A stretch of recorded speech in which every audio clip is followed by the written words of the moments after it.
अध्यात्म के दुनिया में जो ज्ञान कल की अवतार देने वाला है वह ज्ञान एक दिव्य प्रकाश के रूप में देगा।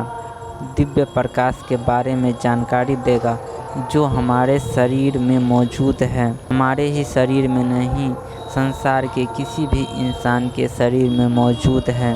यह एक दिव्य प्रकाश ऊर्जा के रूप में हमारे शरीर में मौजूद है, जिससे हम अपने कार्य को कर सकते हैं। हाथ हिला सकते हैं, पाँव हिला सकते हैं, जहाँ तक कि उंगली हिला सकते हैं, सांस ले सकते हैं। यही प्रकाश ऊर्जा हमारे शरीर से निकल जाता है, यही दिव्य प्रकाश जिसके कारण हमारा मृत्यु हो जाता है। और संसार के किसी भी व्यक्ति का यह दिव्य प्रकाश यदि शरीर से निकल जाए तो उसकी मृत्यु हो जाते हैं, चाहे सारे शरीर का अंग क्यों न सही हो। यह दिव्य प्रकाश होना आवश्यक है, नहीं तो हमारे शरीर का जीवन अस्तित्व समाप्त हो जाता है।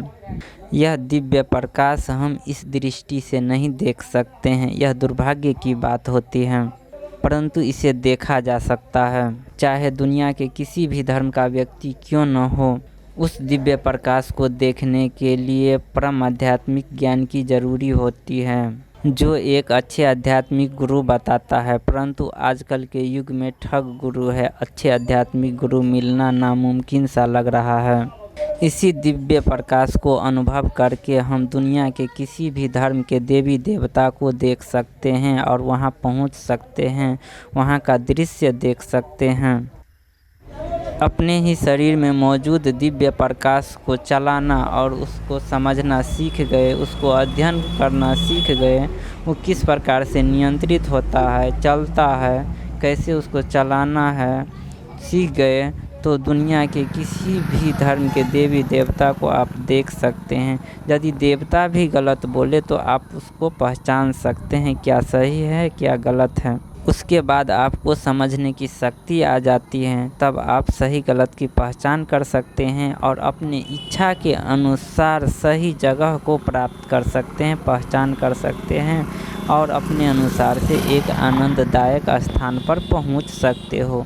जहां पर तुम्हारा इच्छा हो वहां पर पहुंच सकते हो। कोई भी मनुष्य अध्यात्म की ओर वैसे ही नहीं मुड़ता है, उसे इस संसार में बहुत कष्ट महसूस होता है, वह इस संसार से पीड़ित हो जाता है, तब वह अध्यात्म की ओर मुड़ता है और उस संसार की ओर भागना चाहता है, जहाँ पर सुख हो या दुख हो, लेकिन उसे जानना अवश्य चाहता है। जो इस संसार से पीड़ित हो जाता है और उस संसार की ओर जाना चाहता है, इस संसार से बहुत ही घृणा आ जाता है, तब उस संसार में बहुत ही आनंददायक जगह मिलता है और उसे अवश्य मिलता है, क्योंकि वह इस संसार से पीड़ित होकर उस संसार में जाने के लिए जी तोड़ मेहनत करता है। उसे कोई चारा नहीं दिखता है तो उसे अवश्य मिलता है, उसे कोई दूसरा रास्ता ही नहीं मिलता है इस संसार में जीने के लिए।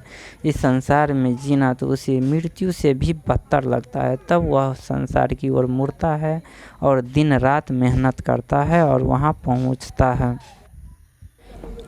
संसार का कोई भी व्यक्ति इस रास्ते पे जाना चाहता है और वहाँ पे पहुँचना चाहता है, चाहे कोई भी धर्म का व्यक्ति क्यों न हो, सबसे पहले तो उसका यह रास्ता अवश्य ही सफ़र करना पड़ता है, तभी जाकर के देवी देवता मिलते हैं, चाहे कोई भी धर्म का हो।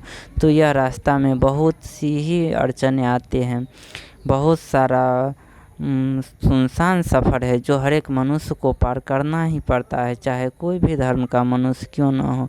यह रास्ता पार किए बिना कहीं नहीं जा सकता है, कोई भी धर्म का देवी देवता क्यों नहीं, यह रास्ता पार किए बिना किसी भी धर्म के देवी देवता नहीं पहुंच सकता है, अपने देवता के पास में पहुंच सकता है, कोई भी मनुष्य क्यों न हो। आध्यात्मिक ज्ञान पाने के लिए हमारे चैनल से जुड़ जाइए।